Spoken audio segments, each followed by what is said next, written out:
தமிழகத்தில் கோயில்கள், பள்ளிகள், கல்லூரிகள் மற்றும் பேருந்து நிலையங்கள் அருகே இருக்கக்கூடிய டாஸ்மாக் கடைகளை மூட முதல்வர் விஜய் உத்தரவிட உள்ளதாக தகவல் தற்போது வெளியாகியிருக்கிறதுங்க. இது மட்டும் இல்லாமல் இன்னும் பல்வேறு விஷயங்களை விஜய் அவர்கள் செய்ய போகிறாங்க அப்படின்னு சொல்லியிருக்காங்க.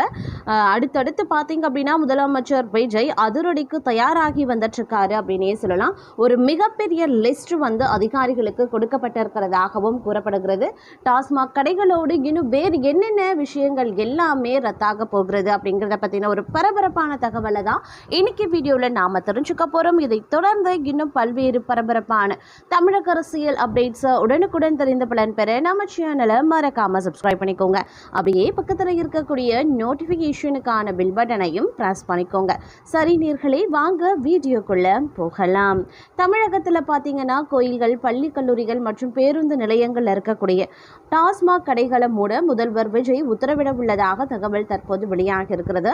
சுமார் 200 முதல் 500 டாஸ்மாக் கடைகள் மூடப்பட உள்ளதாகவும் இதுபோன்ற விதிமீறல் இருக்கக்கூடிய இடங்களில் இருக்கக்கூடிய டாஸ்மாக் கடைகளை கணக்கெடுக்கும் பணி தொடங்கி இருக்கிறதாகவும் சொல்லப்படுது. விஜய் தேர்தல் பிரச்சாரத்தின் போதே தாவேக ஆட்சியில் போதைப் பொருள் தடுப்பு நடவடிக்கைகள் மேற்கொள்ளப்படும், பெண்கள் பாதுகாப்பில் சமரசம் கிடையாது, சட்ட ஒழுங்கு பாதுகாக்கப்படும் என சொல்லியிருந்தார். நேற்று தமிழக முதல்வராக விஜய் பதவியேற்றதும் பெண்கள் பாதுகாப்பை மிகவும் கடுமையாக வைத்திருப்பேன், போதைப் பொருள் கலாச்சாரத்தை கட்டுக்குள்ள வைக்க என்னென்ன நடவடிக்கைகளை எடுக்க வேண்டுமோ அதனை இன்றையிலிருந்தே எடுப்பேன் என்றும், சட்ட ஒழுங்கில் அனைவருக்குமான பாதுகாப்பை நான் உறுதி செய்வேன் அப்படின்னு பேசியிருந்தார். மேலும் பெண்களின் பாதுகாப்பை மேம்படுத்தும் பொருட்டு தடுப்பு மற்றும் பாதுகாப்பு யுக்திகளை முதன்மை மற்றும் ஒற்றை இலக்காக கொண்ட சிங்கப்பெண் சிறப்பு அதிரடிப்படையை உருவாக்குவதற்கு ஆணையிட்டார். இதேபோன்று தமிழ்நாட்டில் போதைப்பொருள் தொடர்பான குற்றங்களை கண்டுபிடித்து கடுமையான நடவடிக்கைகளை எடுக்கும் பொருட்டு அனைத்து மாநகர மற்றும் மாவட்டங்களில் போதைப் பொருட்கள் தடுப்பு படை அலகுகளை உருவாக்க ஆணையிட்டிருக்காரு. தொடர்ந்து நேற்று மாலையில் தமிழகத்தின் சட்டம் ஒழுங்கு நிலை குறித்து உயரதிகாரிகளுடன் ஆய்வுக் கூட்டம் நடத்தியிருக்காரு. அப்போது பெண்கள் பாதுகாப்பை மேம்படுத்துறது, போதைப் பொருள் தொடர்பான குற்றங்களை தடுத்து கடுமையான நடவடிக்கைகள் மேற்கொள்ளுதல் குறித்து விஜய் ஆலோசனை நடத்தியிருக்காரு. இந்த நிலையில தான் தமிழக முதல்வர் விஜய் பெண்கள், பள்ளி குழந்தைகள் பாதுகாப்பு கருத்தில் கொண்டு 200 முதல் 300 டாஸ்மாக் கடைகளை மூட உத்தரவிட உள்ளதாக தகவல் வெளியாகியிருந்தன. பள்ளிகள், கல்லூரிகள், கோயில்கள் மற்றும் பேருந்து நிலையங்கள் அருகே இருக்கக்கூடிய டாஸ்மாக் கடைகளை அகற்ற வேண்டும் என பெண்கள், பள்ளி, கல்லூரி மாணவிகள் புகார்கள் குறித்து ஆய்வு செய்யப்பட்டதாகவும் இதன் அடிப்படையில் விதிகளை மீறி அமைந்திருக்கக்கூடிய டாஸ்மாக் கடைகளை அகற்றும் பணியில் அதிகாரிகள் ஈடுபட உள்ளதாகவும் தகவல் வெளியாகியிருந்தன.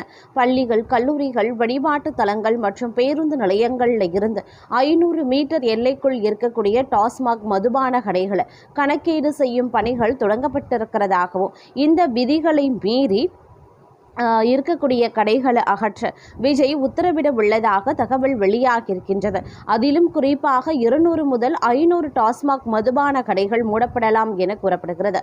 இதனால் பெண்கள் பார்த்தீங்க அப்படின்னா பெரும் அளவில் மகிழ்ச்சி அடைந்திருக்கிறார்கள் அப்படின்னு நான் சொல்லணும். இது ஒரு புறம் இருக்க, மற்றொரு புறம் பார்க்கும் பொழுது தமிழக முதலமைச்சராக தமிழக வெற்றி கழகத்தினுடைய விஜய் பதவியேற்றிருந்தார். அவர் பதவியேற்றதும் அன்றைய தினமே 3 முக்கிய திட்டங்களுக்கு கையெழுத்திட்டிருந்தார்.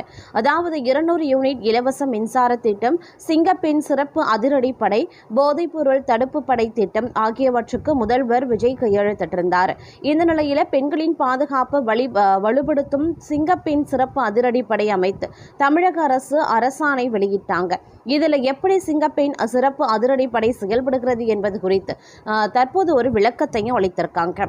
அதாவது சிங்கப்பெண் சிறப்பு அதிரடிப்படை குறித்து தமிழக அரசு வெளியிட்டிருக்கக்கூடிய அறிவிப்பின்படி பார்த்தோம்னா, பெண்களின் பாதுகாப்பினை மேம்படுத்தும் பொருட்டு தடுப்பு மற்றும் பாதுகாப்பு யுத்திகளை முதன்மை மற்றும் ஒற்றை இலக்காக கொண்டு செயல்படக்கூடிய ஒரு சிறப்பு அதிரடிப்படை உருவாக்கப்படும். ஆபத்தில் இருக்கக்கூடிய பெண்களுக்கு உதவிடும் வகையில் இப்படையினரின் இருப்பை வெளிப்படுத்தும் வகையிலான நடவடிக்கைகள் மூலம் பெண்களிடையே நம்பிக்கையை ஏற்படுத்தவும் இந்த சிறப்பு படையை போதுமான ஆளுநர்கள், பணியாளர்கள் மற்றும் அதிநவீன வசதிகளுடன் மாநிலம் முழுவதும் உருவாக்கப்படும். மாண்புமிகு முதலமைச்சர் அவர்கள் அதிகாரிகளின் அறிவிப்பினை தொடர்ந்து படிக்கப்பட்ட அனைத்து கடிதத்திலும் காவல்துறை இயக்குனர், காவல்படை தலைவர் அவர்களின் பெண்களின் பாதுகாப்பினை மேம்படுத்தும் பொருட்டு தடுப்பு மற்றும் பாதுகாப்பு யுத்திகளை முதன்மை மற்றும் ஒற்றை இலக்காக கொண்டு செயல்படக்கூடிய சிங்கப்பெண் சிறப்பு அதிரடிப்படை உருவாக்குதல் தொடர்பான ஆளை வெளியிடுமாறு கேட்டுக்கொண்டிருந்தார். குற்ற சம்பவங்கள் நிகழ வாய்ப்புள்ள இடங்களை கண்டறிந்து கண்காணித்தல், பொது இடங்களில் கண்காணிப்பு மற்றும் தங்கள் இருப்பை மேம்படுத்தி சுற்றுக்காவல் பணிகள் மேற்கொண்டு குற்ற சம்பவங்கள் நடைபெறாமல் தடுத்து பொது இடங்களில் பெண்களுக்கு பாதுகாப்பான சூழ்நிலையை உருவாக்கப்படும். பேருந்து நிறுத்தங்கள், ரயில் நிலையங்கள், கல்வி நிலையங்கள் மற்றும் தகவல் தொழில்நுட்ப நிறுவனங்கள் அமைந்துள்ள இடங்கள் உள்ளிட்ட பொதுமக்கள் அதிக அளவில் செல்லக்கூடிய மற்றும் நெருக்கடி மிகுந்த பகுதிகளில் தங்கள் இருப்பை அதிக அளவில் வெளிப்படுத்தி சட்டவிரோத செயல்கள் தடுக்கப்படும். புகார்கள் மீது விரைந்து உரிய நடவடிக்கை எடுக்கப்படும். பாதிக்கப்பட்ட நபர்களை மீட்டு அவர்களது பாதுகாப்பு மற்றும் நலனை உறுதி செய்வதுடன் இதர ஆதரவுகள் கிடைத்திட வகை செய்வது உள்ளிட்ட உதவிகளை உரிய நேரத்தில் செய்யப்படும். சமூக நலத்துறை, கல்வித்துறை, அரசு சாரா தொண்டு நிறுவனங்கள் உள்ளிட்ட சம்பந்தப்பட்ட முகமைகளுடன் ஒருங்கிணைந்து விழிப்புணர்வை ஏற்படுத்துவதுடன் சமூகத்தில் பலதரப்பட்ட மக்களை ஒருங்கிணைத்து பெண்களின் பாதுகாப்பினை மேம்படுத்தும் பணிகளில் ஈடுபடுத்தப்படும். காவல்துறை தலைமை இயக்குநரின் கருத்துருவினை அரசு கவனமுடன் ஆய்வு செய்து பெண்களின் பாதுகாப்பினை மேம்படுத்தும் பொருட்டு தடுப்பு மற்றும் பாதுகாப்பு யுக்திகளை முதன்மை மற்றும் ஒற்றை இலக்காக கொண்டு செயல்படக்கூடிய சிங்கப்பெண் சிறப்பு அதிரடிப்படை உருவாக்கவும் முதற்கட்டமாக காவல்துறை தலைமையகத்தில் பின்வரும் பணியிடங்களுக்கு நிர்வாக ஒப்பளிப்பும் செய்து அரசு ஆணையிடுகிறது.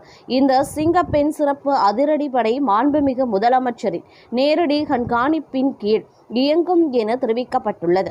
ஐஜி, எஸ்பி, டிஎஸ்பி 2 பேர், காவல் ஆய்வாளர்கள் எஸ்ஐக்கள் 8 பேர், காவலர்கள் 20 பேரிடம் பெற்றுள்ளனர் என தமிழக அரசு ஆணையில் தெரிவிக்கப்பட்டிருக்கிறது. அதாவது காவல்துறை தலைமை கண்காணிப்பாளர் ஒருவரும், காவல் கண்காணிப்பாளர் ஒருவரும், துணை காவல் கண்காணிப்பாளர் 2 பேரும், காவல் ஆய்வாளர்கள் 4 பேரும், உதவி காவல் ஆய்வாளர்கள் 8 பேர், பிற தரவரிசை காவலர்கள் 20 பேர் என வரிசைப்படுத்தப்பட்டிருக்கின்றது அப்படின்னே கூட சொல்லலாங்க.